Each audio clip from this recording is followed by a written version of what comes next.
today we talk about how can you find your viewed on your Goodnovel app. We will to figure out the solution on how you can do that on your app. So you just follow these ways, then it's going to work with you. So all you have to do, you just go down here, click here on profile down here, just click on it. When you just click on profile, it's going to take you to your profile. It's going to show for you like this here. So then you go down, you just keep going down, then you click here on viewed here, just click on it. So then you click here on viewed here, and here you will find all viewed you have here. I have this viewed here in this list.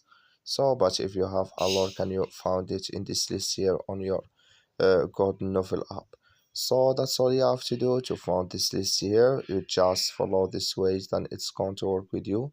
Thank you for watching. Don't forget to support us by liking and subscribe.